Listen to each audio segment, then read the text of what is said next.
Please stand.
In the name of the Father, and of the Son, and of the Holy Spirit, Amen. the grace of our Lord Jesus Christ, and the love of God, and the communion of the Holy Spirit be with you all. And with your spirit. Magandang umaga po sa inyong lahat. Magandang umaga, Father. Merry Christmas pa rin. Merry Christmas po. But today we celebrate the solemnity of the Lord's Epiphany, or the manifestation of the Lord, not only to the Jews, but to the Gentiles, to one like us. The significance of what we are celebrating today is that salvation ay hindi lamang para sa mga Jewish people, but it includes us, tayo. And in the Epiphany that is being signified and that is being shown when the Lord manifested Himself, not only to the Jews, but to the Magi who found Him, who journeyed. And today we rejoice because salvation is also extended to all of us. My dear friends, at the beginning of this celebration, we once again call to mind our shortcomings for the many times that we have stopped searching for the Lord in our lives, that we have not looked for Him in our journey. We ask for forgiveness, and we all say, I confess to Almighty God and to you, my brothers and sisters, that I have greatly sinned in my thoughts and in my words, in what I have done and in what I have failed to do. Through my fault, through my most grievous fault. Therefore I ask the Blessed Mary, ever Virgin, all the angels and saints, and you, my brothers and sisters, to pray for me to the Lord our God. May the Almighty God have mercy on us, forgive us our sins, and bring us to everlasting life. Amen.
Papuri sa Diyos sa kaitaasan.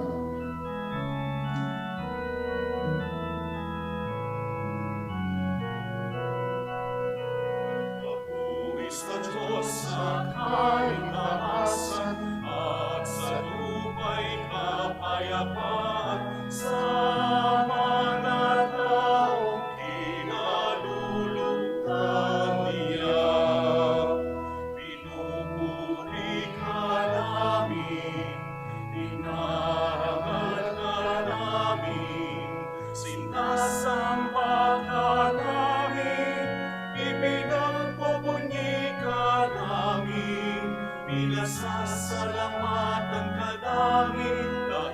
dakila mong angkin kapurihan. Panginoong Diyos, Hari ng langit, Diyos amang makapangyari at sa lahat. Panginoong Jesucristo, tugtong na anak. Panginoong Diyos, Kordero ng Diyos, anak ng Ama. Ikaw na nag-aalis ng mga kasalanan ng sanlibutan. Maawa ka sa amin. Ikaw na nag-aalis ng mga kasalanan ng sanlibutan. Tanggapin mo ang aming kahilingan. Ikaw na naluluklok sa kanyang Ama. Maawa ka sa akin. Sapagkat ikaw lamang ang banal, ikaw lamang ang Panginoon, ikaw lamang Jesucristo, ang kataas-taasan, kasama ng Espiritu Santo sa kadakilaan ng Diyos Ama. Amen. Let us pray.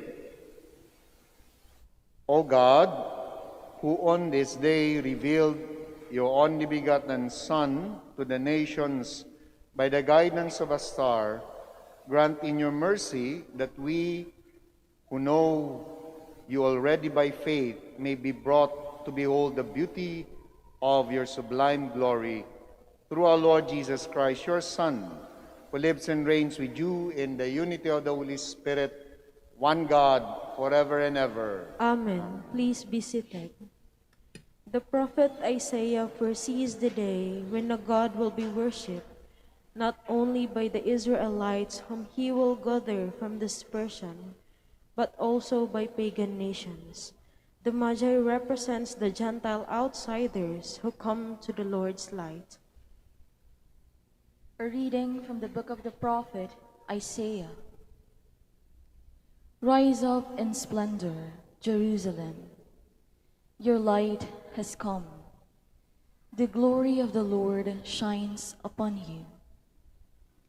See, darkness covers the earth, and thick clouds cover the peoples. But upon you the Lord shines, and over you appears his glory. Nations shall walk by your light, and kings by your shining radiance. Raise your eyes and look about. They all gather and come to you. Your sons come from afar, and your daughters in the arms of their nurses. Then you shall be radiant at what you see. Your heart shall throb and overflow. For the riches of the sea shall be emptied out before you. The wealth of the nations shall be brought to you. Caravans of camels shall fill you, dromedaries from Midian and Ephah. All from Sheba shall come, bearing gold and frankincense, and proclaiming the praises of the Lord. The word of the Lord. Thanks be to God. Lord, every nation on earth will adore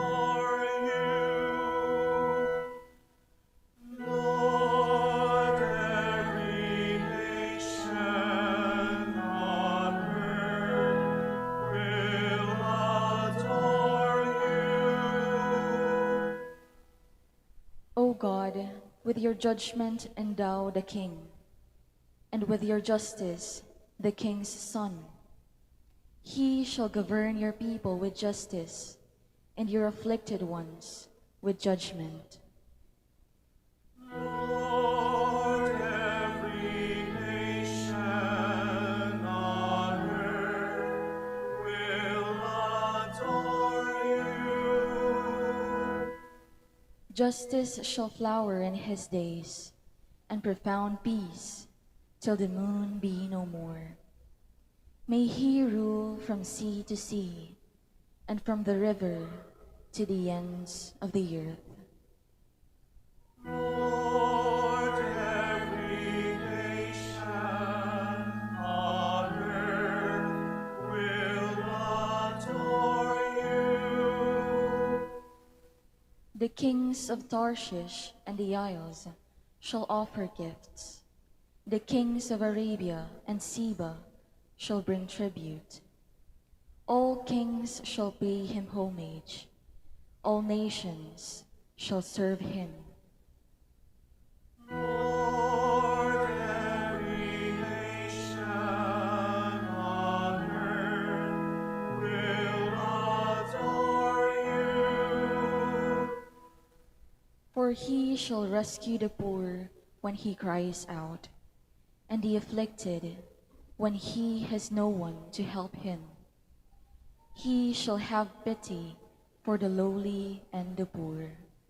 The lives of the poor he shall save. Lord, every nation on earth will adore you. The Apostle Paul declares that in Christ Jesus, the loving plan of the Father is now revealed. The Gentiles become sharers with the Jews in the gift of salvation. A reading from the letter of St. Paul to the Ephesians. Brothers and sisters, you have heard the stewardship of God's grace that was given to me for your benefit, namely that the mystery was made known to me by revelation. It was not made known to people in other generations, as it has now been revealed to his holy apostles and prophets by the Spirit. That the Gentiles are co-heirs, members of the same body, and co-partners in the promise in Christ Jesus through the gospel. The word of the Lord. Thanks be to God. Please stand.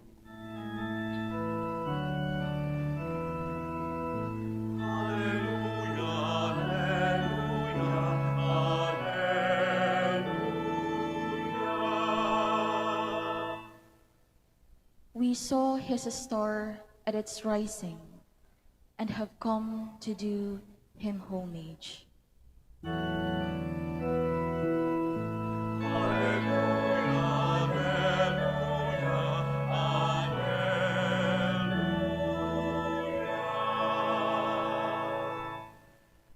The Lord be with you. And with your spirit. A reading from the Holy Gospel according to Matthew. Glory to you, O Lord. When Jesus was born in Bethlehem of Judea in the days of King Herod, behold, Magi from the east arrived in Jerusalem, saying, "Where is the newborn King of the Jews? We saw his star at its rising and have come to do him homage." When King Herod heard this, he was greatly troubled, and all Jerusalem with him. Assembling all the chief priests and the scribes of the people, he inquired of them where the Christ was to be born. They said to him, "In Bethlehem of Judea. For thus it has been written through the prophet, And you, Bethlehem, land of Judah, are by no means least among the rulers of Judah, since from you shall come a ruler who is to shepherd my people Israel. Then Herod called the Magi secretly and ascertained from them the time of the star's appearance. He sent them to Bethlehem and said, "Go and search diligently for the child. When you have found him, bring me word, that I too may go and do him homage." After their audience with the king, they set out, and behold, the star that they had seen at its rising preceded them, until it came and stopped over the place where the child was. They were overjoyed at seeing the star, and on entering the house, they saw the child with Mary, his mother. They prostrated themselves and did him homage. Then they opened their treasures and offered him gifts of gold, frankincense, and myrrh. And having been warned in a dream not to return to Herod, they departed for their country by another way. My dear friends, the Gospel of the Lord. Praise to you, Lord Jesus Christ. Please be seated.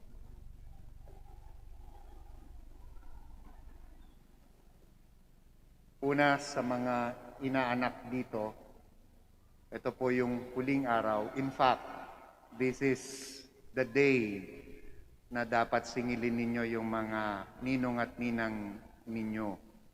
Sapagkat sa araw na ito, pwede nyong sabihin, ninong ninang, yung tatlong haring mago, the three wise men, ay nakita na yung Panginoon na ibigay na yung gift. Hindi pa dumarating yung sa akin.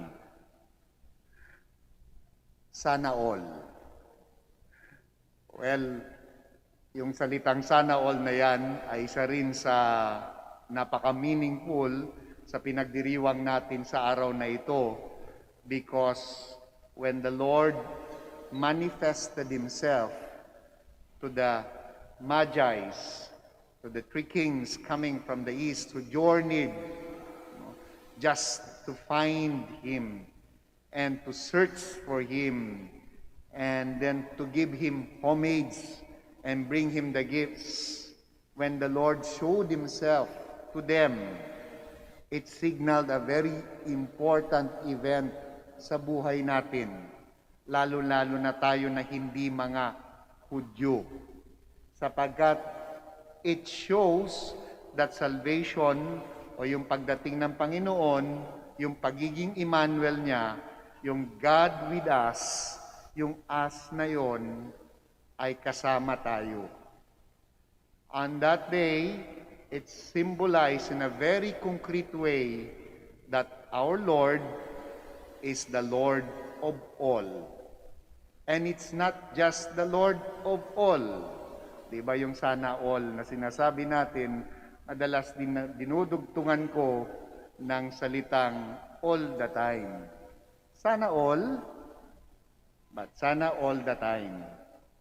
Sa araw na ito, again, yung sana all the time is what is being promised to us. I came for all, for the salvation of all, and I came for all the time. Sa lahat ng pagkakataon sa buhay natin. Ang ganda ng binasa nating Ebanghelyo, no? Sapagkat lahat ng binasa, ng simbolismo na nasa Ebanghelyong binasa natin ay matutunghayan natin concretely sa Belen. No? Sa araw, kagabi lang po namin ilinagay yung three kings doon po sa Belen. It completes. Sa simula, wala talaga sila dapat dyan sapagkat naglalakbay pa sila. Ginagabayan ng tala sa kanilang paglalakbay. And on this day, in our tradition, is the day when they found the Lord. After a long journey, they found the Lord. After the many challenges, after the many difficulties, and even dangers, Herod posed a danger to the child and to them. Even sa gitna ng mga pagsubok na yon, they did not stop with what they would like to accomplish. And what is that? To see the Lord and to bring Him homage and to give Him the gifts. Today, we do that. Today, we remember that. We are all guided, often, always guided by the star in our search. We have all been journeying, looking for God in our lives. Kapag ka medyo alanganin na yung nangyayari sa buhay natin, hindi mo makita kung andun pa yung Diyos sa buhay mo, we search, Lord, andyan ka ba? Kapag ka masyado nang masalimuot yung pinagdadaanan ng pamilya, one problem after another, one issue after another, hindi mo na makita yung kamay ng Diyos. Andyan ka pa ba? Remember the star, because it's the star that guided the Magi's in their journey. We are all journeying. Some of us are journeying na mas madali. Madaling makita yung Panginoon, madaling maintindihan.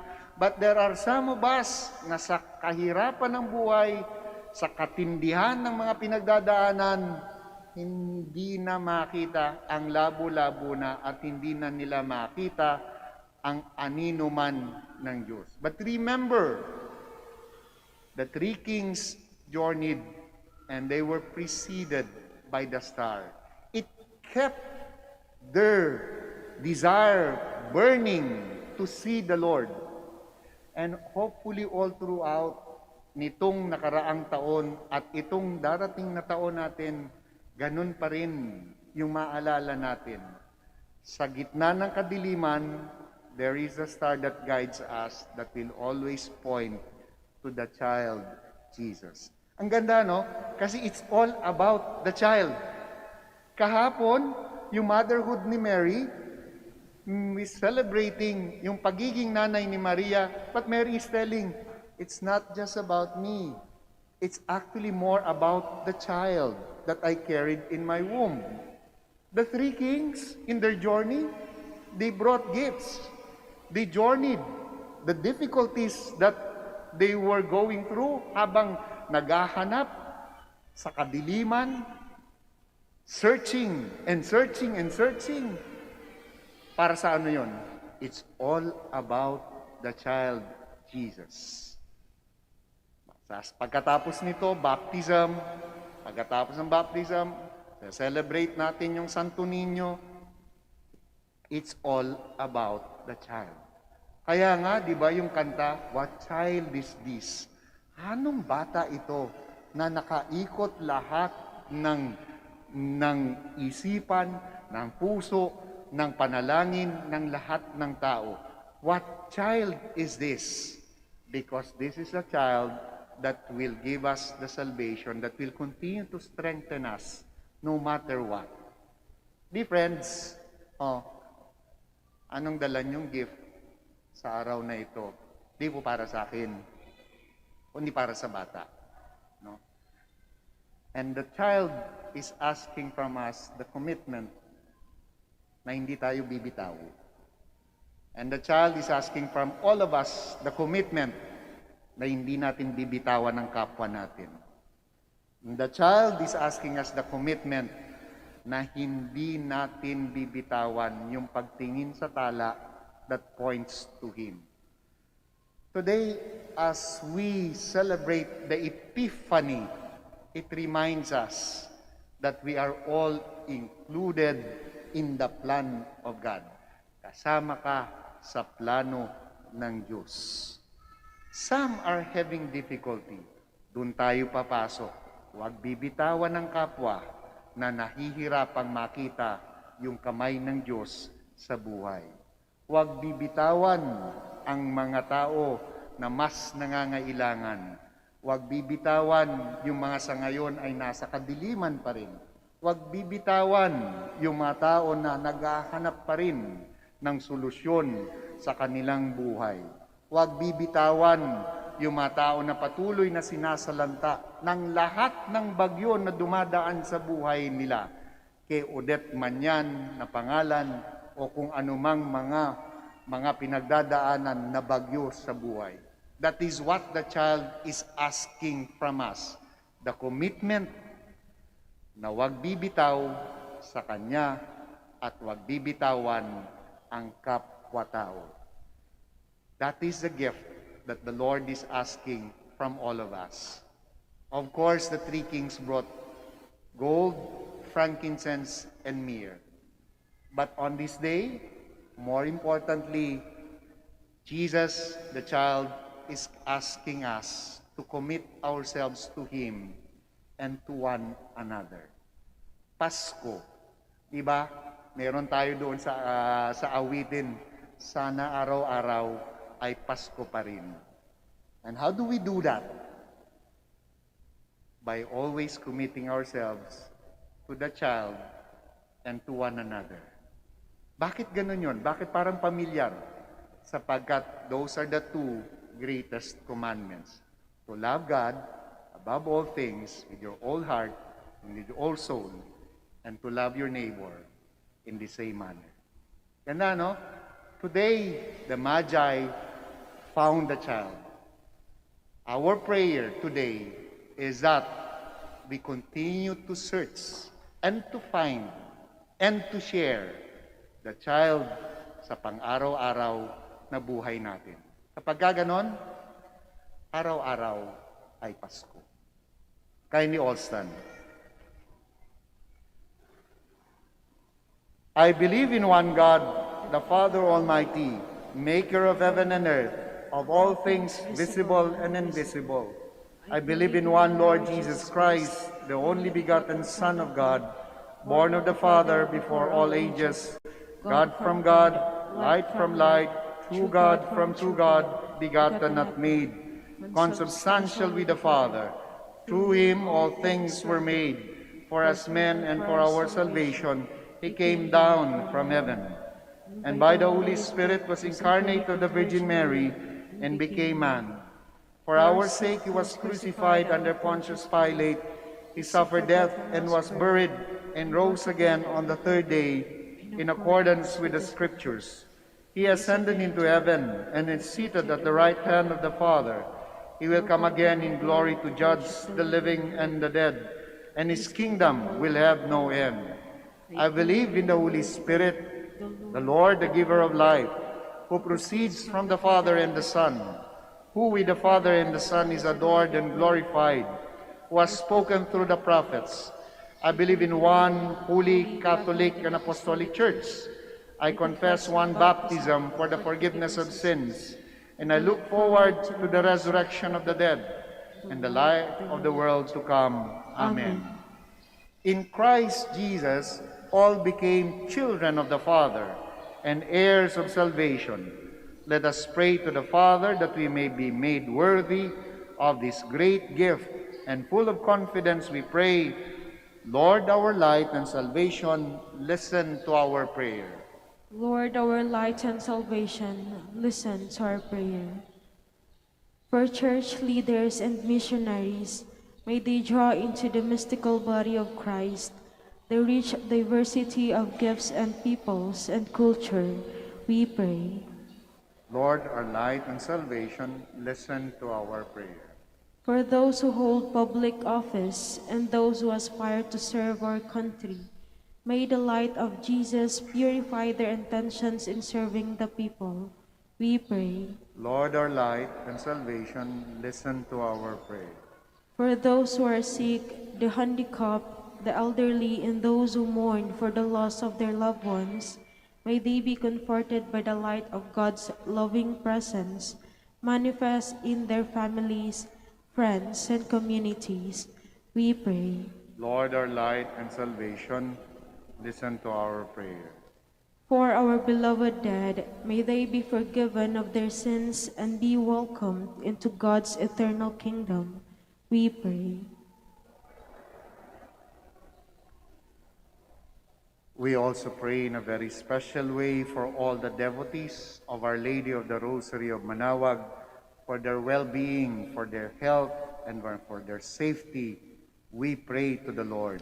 Lord, our light and salvation, listen to our prayer. We continue to pray for our frontliners, especially our health workers.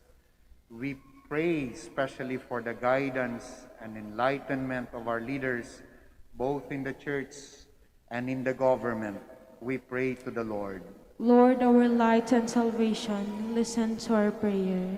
Now we pause for a while, and in silence you may now offer your personal intentions.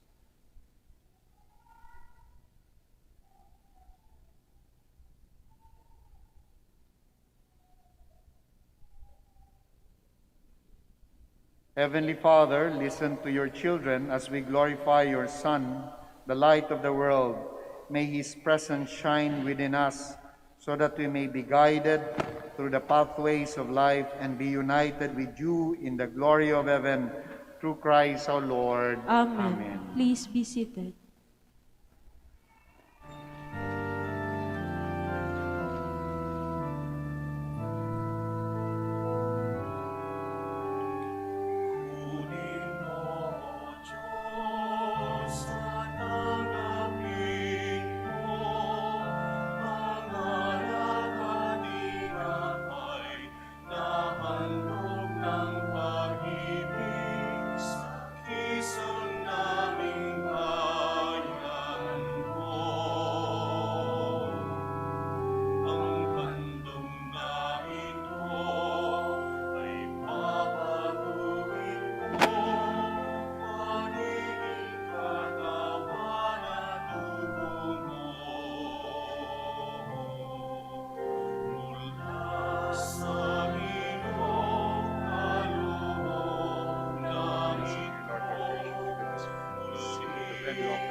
Blessed are you, Lord God, creation. Giving us at this point of our food and wine, work your good hands, and will become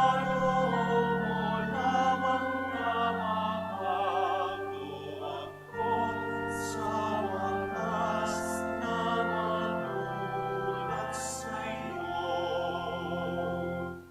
Please stand.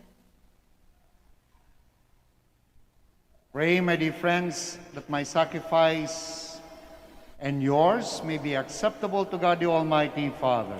May the Lord accept the sacrifice at your hands for the praise and glory of his name, for our good and the good of all his holy church. Look with favor, Lord, we pray, on these gifts of your church, in which we are offered now, not gold or frankincense or myrrh, but he who by them is proclaimed, sacrificed and received, Jesus Christ, who lives and reigns forever and ever. Amen. The Lord be with you. And with your spirit. Lift up your hearts. We lift them up to the Let Lord. us give thanks to the Lord our God. It is right and just. It is truly right and just, our duty and our salvation, always and everywhere to give you thanks, Lord, Holy Father, Almighty and Eternal God. For today you have revealed the mystery of our salvation in Christ as a light for the nations. And when he appeared in our mortal nature, you made us new by the glory of his immortal nature. And so with angels and archangels, with thrones and dominions, and with all the hosts and powers of heaven, we sing the hymn of your glory, as without end we acclaim.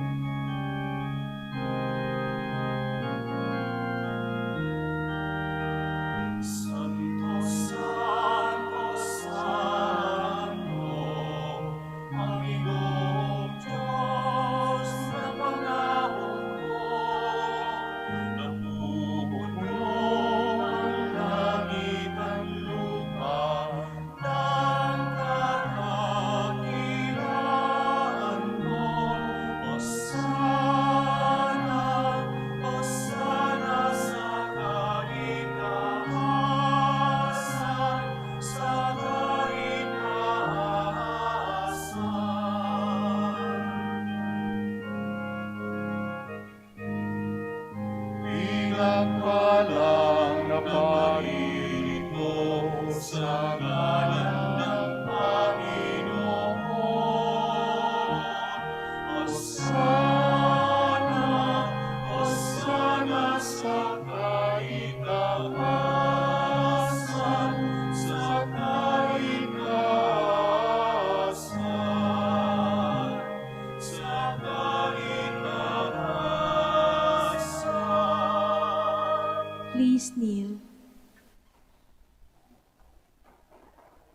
You are indeed holy, O Lord, the fount of all holiness. Make holy therefore these gifts, we pray, by sending down your Spirit upon them like the dewfall, so that they may become for us the body and blood of our Lord Jesus Christ. At the time he was betrayed and entered willingly into his passion, he took bread and giving thanks,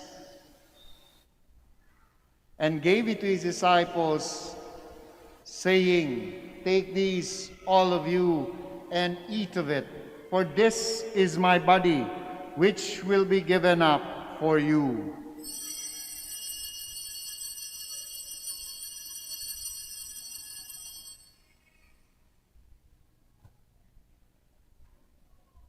In a similar way, when supper was ended, he took the chalice, and once more giving thanks, he gave it to his disciples, saying, "Take these, all of you, and drink from it.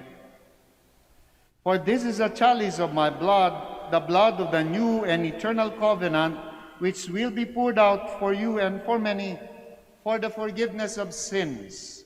Do this in memory of me."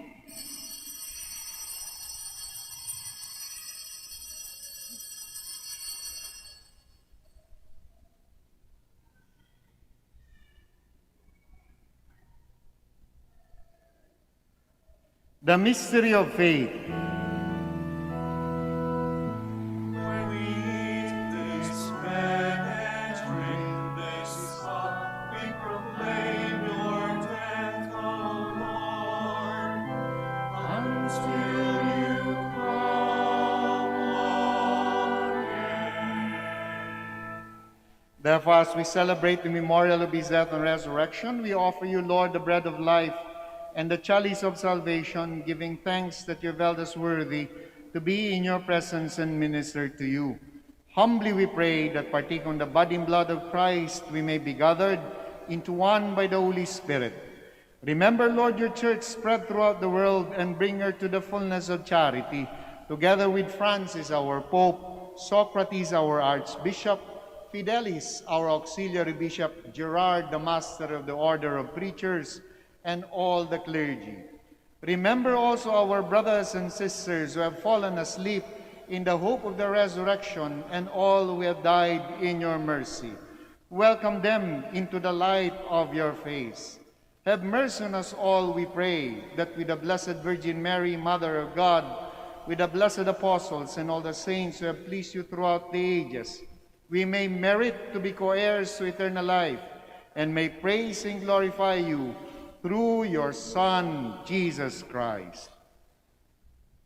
Through him, and with him, and in him, O God, Almighty Father, in the unity of the Holy Spirit, all glory and honor is yours forever and ever. Amen, amen,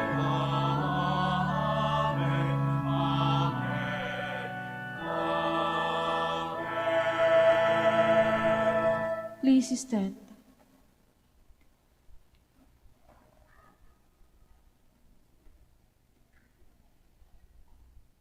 Once again, my dear brothers and sisters, we are being reminded we belong to one family.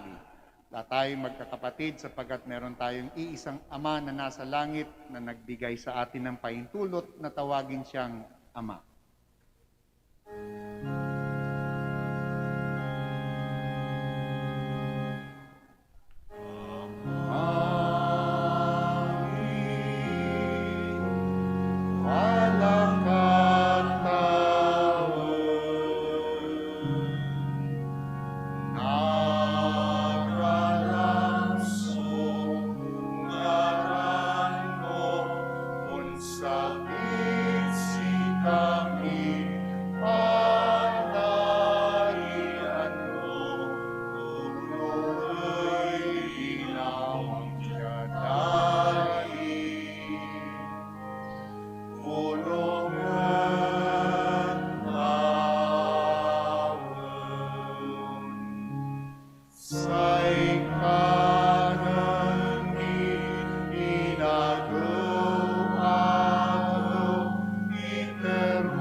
Magsik kami, tanggap mo kami, inerot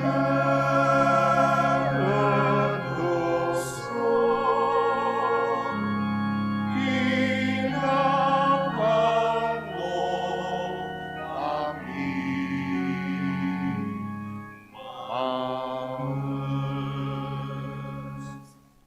Deliver us, Lord, we pray, from every evil. Graciously grant peace in our days, that by the help of your mercy we may be always free from sin and safe from all distress as we await the blessed hope and the coming of our Savior, Jesus Christ. For the kingdom, the power, and the glory are yours, now and forever. Lord Jesus Christ, who said to the apostles, "Peace I leave you, my peace I give you," look not on our sins, but on the faith of your church, and graciously grant her peace and unity in accordance with your will, who live and reign forever and ever. Amen. The peace of the Lord be with you always. And with your spirit. We offer to one another the sign of Christ's peace. Peace be with you.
Please kneel.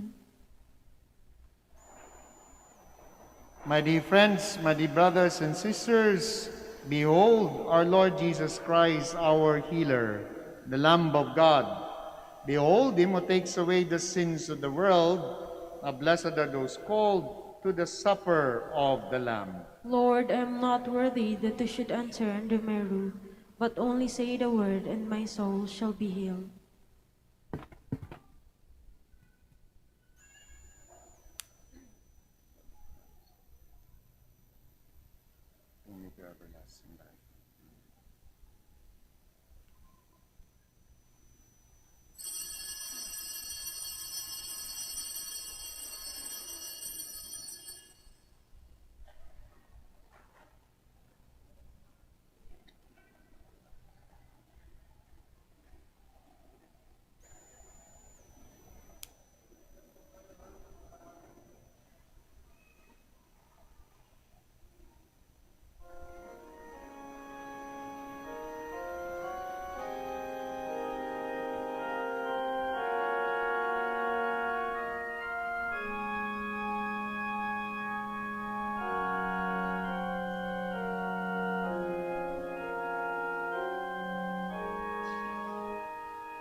certain poor shepherds in fields as they lay, in fields that leading their sheep on a cold winter's night that was so deep. Noel, Noel,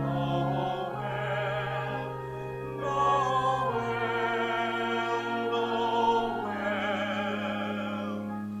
born is the King of Israel. They looked up and saw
Please kneel for the prayer for the elections.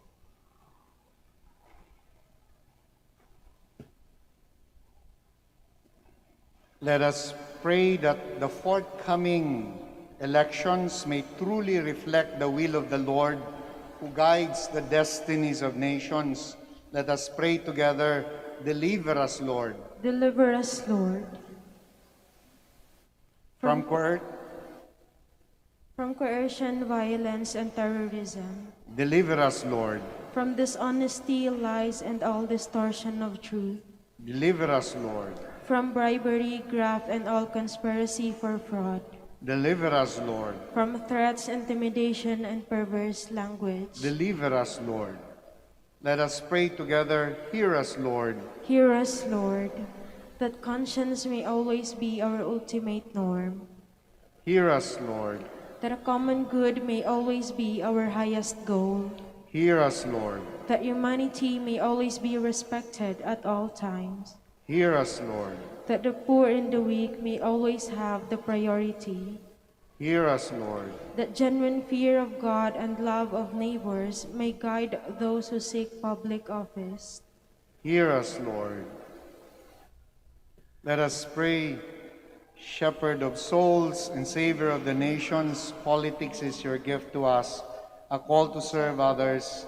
May our political engagement for voters and candidates bring glory to your loving name and help us grow in holiness forever and ever. Amen. Amen. Please stand. Let us pray. Go before us with heavenly light, O Lord, always and everywhere, that we may perceive with clear sight and revere with true affection the mystery in which you have willed us to participate through Christ our Lord. Amen. Before I give the final blessing po, muli maraming salamat sa pagdalaw po ninyo sa Minor Basilica of Our Lady of the Rosary of Manaoag, at maraming salamat sa pakikiisa po ninyo sa banal na misa. Patuloy po kayong makakaasa ng mga panalangin ng mga Dominicanong pari at community from here sa Minor Basilica. For your all intentions, sinasama po namin sa aming mga prayers. We also ask for your prayers for the many ministries that we are attending to here at the Minor Basilica. And more importantly, we ask you to continue praying for one another. Konting report lang po. Ito pong retablo ay halfway na po tayo sa susunod na fiesta. Itong summer fiesta, we should be having, this should be finished already at maiaayos na natin ang Our Lady of the Rosary of Manaoag sa kanyang retablo. Muli po maraming salamat po doon sa tulong po ninyo. And we are going to ask you again to pray for another worthy project, and that is the establishment ng Our Lady of Manaoag Center for the Poor po dito. Please pray and help us in these projects that we have. The Lord be with you. And with your spirit. Bow down for the blessing. May God, who has called you out of darkness into His wonderful light, pour out in kindness His blessing upon you and make our hearts firm in faith, hope, and charity. Amen. And since in all confidence you follow Christ, who today appeared in the world as a light shining in darkness, may God make you too a light for your brothers and sisters. Amen. And so when your pilgrimage is ended, may you come to Him whom the Magi sought as they followed the star, and whom they found with great joy, the light from light, who is Christ the Lord. Amen. And may the blessing of Almighty God, the Father, the Son, the Holy Spirit, come down on you and remain with you forever. Amen. The Mass is ended. Go in peace to love and serve the Lord through one another. Thanks be to God. We shall now say the prayer for the blessing of the sick. At pagkatapos po ng prayer na yon, we will say the prayer for the blessing ng inyong religious articles. At kayo na rin po, But so stay just in your place po kasi kami na po ang iikot para magwisik ng holy water. Our help is in the name of the Lord. who made heaven and earth. God, our Almighty Father, by your blessing you give us strength and support in our frailty. Turn with kindness toward our sick brothers and sisters, freedom from all illness, and restore them to good health through the intercession of Our Lady of the Rosary of Manaoag, so that in the sure knowledge of your goodness they will gratefully bless your holy name. We ask this through Christ our Lord. Amen. For your religious articles, we bless them. In memory of the mysteries of the life, death, and resurrection of our Lord Jesus Christ, to the honor and glory of the Blessed Virgin Mary, Mother of Christ, Mother of the Church, Our Lady of the Rosary of Manaoag, may your religious articles be blessed and made holy. In the name of the Father, and of the Son, the Holy Spirit. Amen. Amen.